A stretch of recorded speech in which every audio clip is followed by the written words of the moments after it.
Fala pessoal, professor Diego mais uma vez com vocês.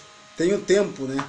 Eu aqui nesse calor do Rio de Janeiro, aproveitando que é 15 de novembro, dia da proclamação da República do Brasil, e trouxe um rápido vídeo para vocês acerca justamente da proclamação. Deixa eu ajeitar aqui para vocês darem uma olhada.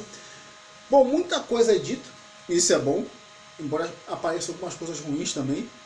Então nós tomamos a liberdade, a ousadia necessária para fazer um videozinho meio que rápido, mais ou menos didático, no sentido de prático e curto. Vocês estão entendendo? Não quero dizer que ele é pequeno, porque essas palavras, pequeno, longo, quem é folgado, quem não gosta de estudar já fecha logo o vídeo. Mas eu separei alguns pontos que eu acho importantes, algumas coisas que eu quero discutir com vocês.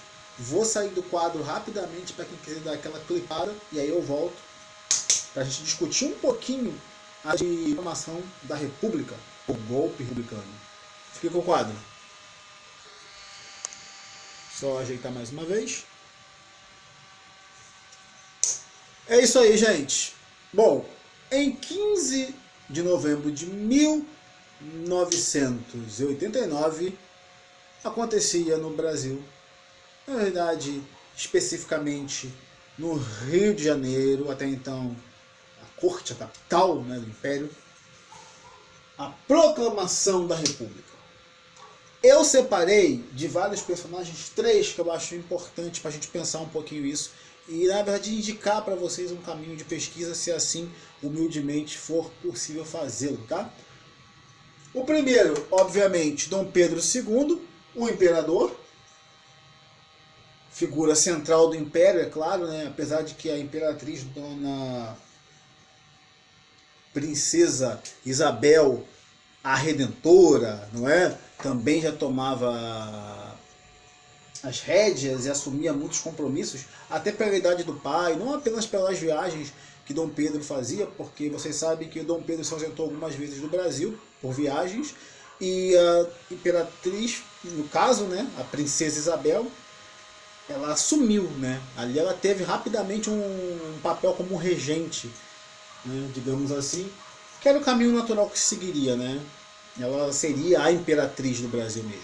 Mas enfim, o assunto não é Princesa Isabel, mas só explicar um pouquinho sobre Dom Pedro rapidamente. Nós já temos vídeos aqui sobre isso também. Bem, outra figura importante para entender a proclamação da República, e eu digo que vocês pesquisem, é o Benjamin Constant. E aqui uma pequena justiça, tá? Fala-se muito do Benjamin Constant, e quem geralmente é mais saudosista a questão do Império, que gosta muito das pesquisas, pega só o Constant como uma fala meio vulgar, mas assim que se fala, boi de piranha, né? O grande articulador, o professor da academia lá da Praia Vermelha, né? Se não é, agora é. Mas ele não era o único, tá? Que estava nesse complô, nessa conspiração. Entre tantas pessoas, e aí já tem um detalhe da conspiração que vai levar à proclamação, ela é uma articulação cívico-militar, tá? O Benjamin Constant, ele, como eu falei, ele não dava aula lá porque ele era apenas um intelectual, ele também era um militar, um grande militar. Mas junto com ele, nós poderíamos citar o Aristides Lobo, o Quintino Bocaiúva, tudo nome de rua aqui no Rio, tá? Avenida, isso daí. Rui Barbosa, o grande Rui Barbosa, intelectual, Solon Ribeiro, entre outros, tá? E aí, apesar de toda essa gente influente, ainda precisava de um elo, de um amálgama, né? Vamos dizer assim, de uma massa, né? Perdoe a confusão dos termos, para poder dar aquela autoridade para o golpe, para a proclamação, para o anúncio da República, como você queira chamar. E essa figura justamente era Deodoro, tá? Deodoro era a figura que eles queriam trazer para poder realmente ter a adesão total dos militares. E o Deodoro, ele era uma figura influente, né? Foi o primeiro presidente do clube militar, então lutou também em batalhas, em guerras importantes, ajudou em conflitos para o Império, né? Não só Caxias, embora há essa questão, né, de quem era mais popular, Caxias ou Deodoro, o Osório, né? Pouca coisa se fala sobre o general Osório, mas Osório também era muito importante. Qualquer dia nós podemos fazer uma live sobre os grandes militares no período do Império do Brasil, beleza? Mas enfim, então essas daqui eu entendo como figuras centrais, que eu diria que você poderia começar a pesquisar um pouco mais sobre elas, seu contexto, sua história de vida, e aí é aquilo que eu indico. Se você conseguir encontrar, mas hoje aí com biblioteca digital, né, a Biblioteca Nacional ela está digitalizada, você tem um monte de acervos digitais aí, um monte de sites para pesquisar, eu sugiro formação, educação dessas figuras, não é? O seu contexto social, político, a questão religiosa. Isso ajuda a entender um pouquinho a mente dessas personagens também e vai facilitar você na sua pesquisa, tá?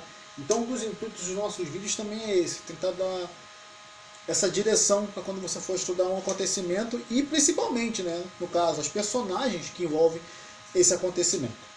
Porque saber que é o dia 15, você sabe, todo mundo falando. Estão falando hoje, obviamente, hoje é o dia 15 de novembro, estão falando da proclamação. Mesmo aqueles que se dizem monarquistas, aqueles que querem zoar os monarquistas e dizem que amam essa república da forma que ela está. Enfim, tá aí para todo mundo. Todo mundo sabe que hoje é o dia 15.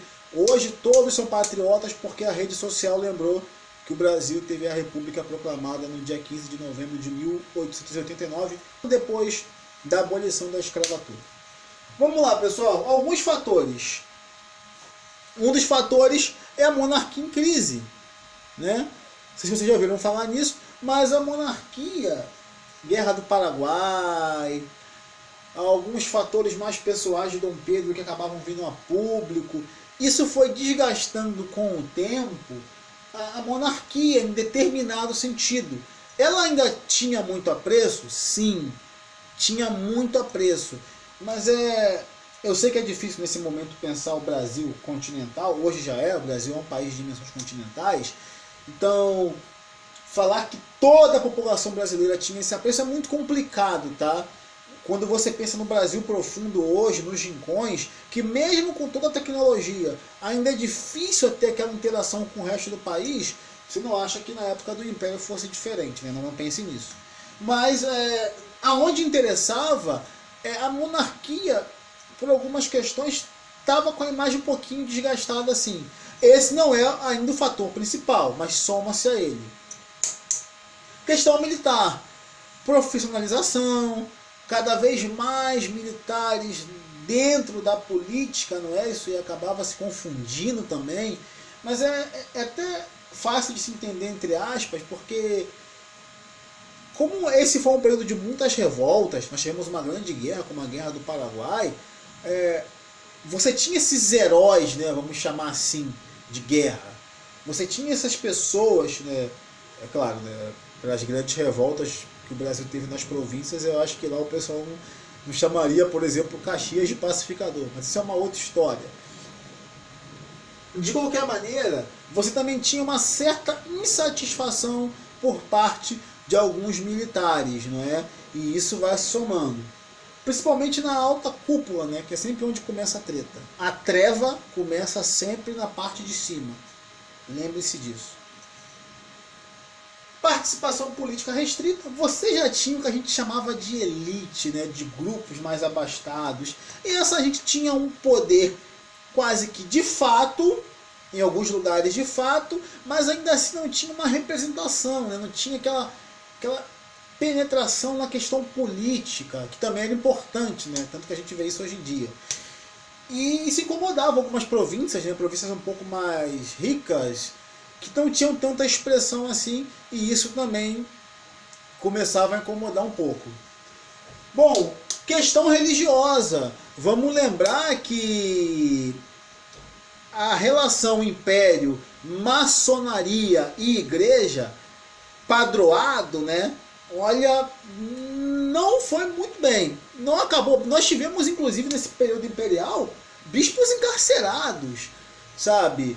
A maçonaria ditava também os rumos ali. E a igreja tinha problemas com isso e outras questões também, né? Era dito que Dom Pedro não se preocupava tanto com essas questões. E aí, pessoal, isso carece de pesquisas, que ele não é que não tinha reverência, mas sabe, achava que alguns bispos queriam talvez mandar até mais do que ele. Mas enfim, são questões a serem pesquisadas, você fazer o seu juízo, mas é uma questão também importante, tá? A questão religiosa. E eu coloco o espírito republicano, porque você não imagina que isso surgiu do nada. Vamos proclamar a república. Não! Você já tinha uma imprensa dita republicana, você já tinha organizações também nesse sentido. Em relação à imprensa, interessante que Dom Pedro aparentemente, Dom Pedro II, é claro, né? Tem que falar óbvio de vez em quando que pode ter algum esperto. É o primeiro ou o segundo? Claro que é o primeiro, né? Não, o segundo, óbvio. Então, Dom Pedro II, ele meio que não tinha tanta aversão a questão da imprensa, sabe? E olha que ele sofria duros ataques. Meio que ele relevava. Então você tem essa questão de uma imprensa republicana já instalada aqui. Você tem a questão da escravidão também, não é? O movimento abolicionista, que apesar da proclamação ser um ano depois, o movimento abolicionista ele vem batendo também nessa questão dos escravos, a questão de ter que libertar os escravos, em contrapartida dos donos de escravos não queriam isso. Então, você tinha essa questão em volta dos dois lados para a monarquia em si. Partido republicano, via de regra, nós estamos falando de um império, não poderia existir um partido republicano, mas havia organização, uma organização, não é, de republicanos. É claro que existia, tanto em São Paulo também, né, uma grande organização, uma das maiores do país até então, né, que ajudou a costurar, não é, essa, não só a conspiração, mas a própria proclamação em si, a derrubada da monarquia.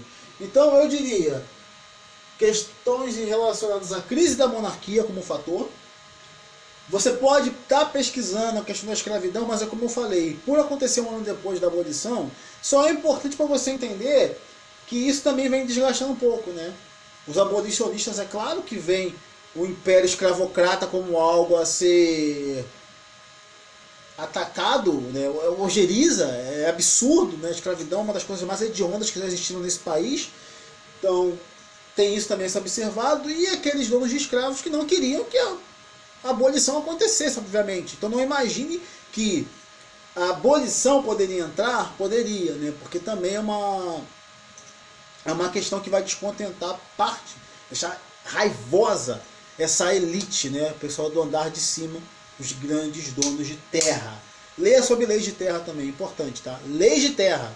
Grava o que eu estou falando. De vez em quando vem uns OBS aqui. Grava sobre lei de terra. Vai pesquisar um pouquinho, você vai gostar. Vai te ajudar a entender isso aqui também. Questão religiosa, já expliquei, em relação à igreja, tá? E o espírito republicano. Vamos para o dia 15 em si, já estamos com mais de 14 minutos. Bom, o dia 15, Campo de Santana, quando tem aquela Deodoro. Na verdade, Deodoro vai lá e ele derruba o gabinete do Visconde de Ouro Preto. Ele não estava entendendo muito bem como seria aquilo ali. Ninguém estava entendendo, na verdade, o que estava acontecendo, né? Deodoro ainda gritou: viva o imperador! Tá? As negociações, a costura para a proclamação, basicamente acontece na Câmara. E vai ser oficialmente proclamada, registrada, pelo vereador José do Patrocínio, tá, pessoal? E aí, vocês sabem da história, Deodoro doente, ele não queria assumir. É dito para ele que se ele não assumisse o rival, porque onde ele se viu da última vez ele se enamorou, aparentemente não conseguiu nada, um outro cara se deu melhor do que ele, E aí essa pessoa que lhe virou inimigo mortal foi dito, olha, essa pessoa vai assumir o seu lugar. Se você não quer ser presidente, ele vai ser. E como vocês sabem, Deodoro, mesmo que doente, eu vou aceitar então. Isso daí a gente já sabe de qual é salteado, tá legal? Isso é o básico do básico. Então eu estou pegando aspectos aqui para a gente tentar entender. Vai se organizar a partir daí um governo provisório. Vamos, pessoal, para as consequências. Deixa eu ver se dá para ver daí, tentar aumentar mais um pouquinho. Vê se fica melhor assim para vocês. Vamos para as consequências. Bom, dia 16, já, né? No dia seguinte, né? Na madrugada, né? Você tem a partida para o exílio da família imperial. E aí tem algumas medidas que foram sendo tomadas, né? A partir do comando, do controle da nação por Deodoro. Por exemplo, federalismo, presidencialismo, né, que vai ser o governo político do país, a divisão dos poderes. Aqui eu botei um asterisco, porque o que sai, na verdade, é o poder moderador, tá? Porque você já tinha male, né? Male, você já tinha uma divisão de poderes, tá? Mas tinha o poder moderador, que era uma coisa absurda, né? Leia sobre o poder moderador. Você que ficar falando poder moderador. Vai pesquisar o que era o poder moderador. Aí a gente conversa. Beleza? Mas vamos voltar. Bom, nós vamos ter também a separação entre igreja e Estado, não é? Se já caminhava mal com o Império, com a nova República, né? Com a República em si, então você tem essa divisão. Uma nova Constituição, também bota em asterisco, né? Porque obviamente tem que sair a imperial, já que você não tem mais o imperador. E aqui é importante, você começa a ter uma disputa de poder entre as forças que assumiram, não é? Você vai ter o pessoal do Floriano, o pessoal do Deodoro. Então, esse governo provisório, e aqui é um detalhe, né? Que de provisório durou pra caramba. Tudo no Brasil que a gente fala que é provisório, já sabe que vai durar décadas. Trocou não sei o que, botei um negocinho lá, mas é provisório. E aí tu mexeu, mexi, mas botei um negocinho lá, é provisório. E aí, enquanto não der ruim de vez, a gente vai usando. Foi mais ou menos isso também. se estou falando que então é. Houve uma disputa de poderes entre esses grupos, não é? Floriano Peixoto vai assumir depois de Deodoro, enfim. E nós vamos inaugurar essa bela e grande e forte República das Bananas, quer dizer, República Federativa do Brasil. Então, pessoal, esse é mais ou menos o cenário. Eu posso ter falado algumas coisas com uma linguagem um pouco mais atualizada e talvez de uma forma não tão oficial academicamente falando, mas o contexto é esse que está aqui e eu te convido a estudar e a pesquisar cada vez mais. No fim, a nossa velha e boa pergunta: e aí? Como é que anda a República? Deixa o seu gostei. Se você está no Instagram, salva, comenta e curte.